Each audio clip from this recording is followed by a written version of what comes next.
వారికి ఇచ్చినటువంటి హామీల విషయంలో, ప్రజలు పడుతున్నటువంటి ఇబ్బందుల విషయంలో ఒక కార్యాచరణని జగన్మోహన్ రెడ్డి గారు ఇవ్వడం జరిగింది. ఇందులో భాగంగా రైతులు సంబంధించినటువంటి పోరుబాటు కార్యక్రమాలు చేసి ఈరోజు రాష్ట్రంలో ఉన్నటువంటి ప్రతి కుటుంబం మీద, ఇదేదో ఒక వర్గానికి సంబంధించింది కాదు, పేద నుంచి ధనిక వరకు ప్రతి ఒక్క కుటుంబం మీద కూడా భారం పడేటువంటి విద్యుత్ ఛార్జీల పెంపుదల అనేటువంటి దాని మీద కూడా ఒక నిరసన కార్యక్రమాన్ని ఈరోజు ప్రభుత్వం మీద ఒత్తిడి తీసుకొచ్చేటువంటి దానికి కార్యాచరణ తీసుకోవడం జరిగింది.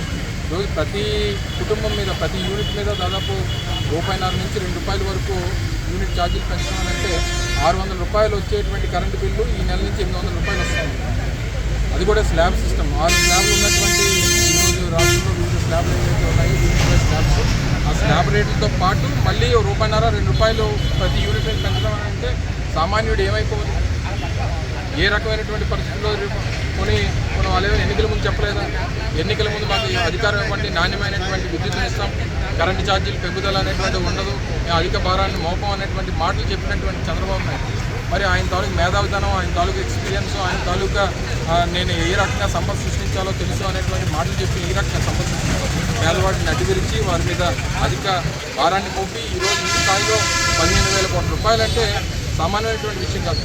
గతంలో రాజశేఖర రెడ్డి గారు కానీ లేదా మన జగన్మోహన్ రెడ్డి గారు కానీ ఏదైనా ఇబ్బంది వచ్చినప్పుడు ఏ రకంగా దాన్ని కంట్రోల్ చేయాలి, లేదా రాష్ట్ర ప్రభుత్వం ఏ రకంగా దాన్ని బేర్ చేయాలనేటువంటి దాని మీద ఆలోచన చేయాలి తప్ప జనం మీద నువ్వు భారం మోపి 6 నెలల్లో దాదాపు 75,000 కోట్ల రూపాయలు అప్పులు చేసి పేదవాడికి ఒక సంక్షేమ పథకం ఇవ్వకుండా ఈరోజు అధిక భారాన్ని మోపేటువంటి కార్యక్రమాలు చేస్తూ ఉన్నారంటే మీ మేధావితనం, మీ ఎక్స్పీరియన్స్, మీరు 4 సంవత్సరాలు ముఖ్యమంత్రిగా పనిచేసినటువంటి మీ తాలూకా సీనియారిటీ ఏమైపోయింది చెప్పని అడుగుతాం.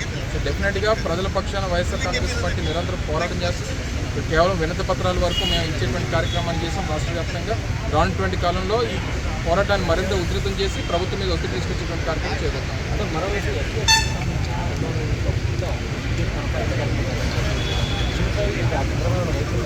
కేవలం ఎస్సీ సామాజిక వర్గం గత ఎన్నికల్లో వైఎస్ఆర్ కాంగ్రెస్ పార్టీకి అండగా నిలబడింది అనేటువంటి ఉద్దేశం.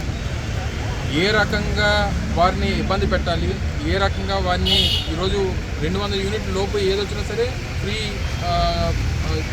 యూసేజ్ ఉన్నటువంటిది గత ప్రభుత్వంలో ఉండేది మా ప్రభుత్వం.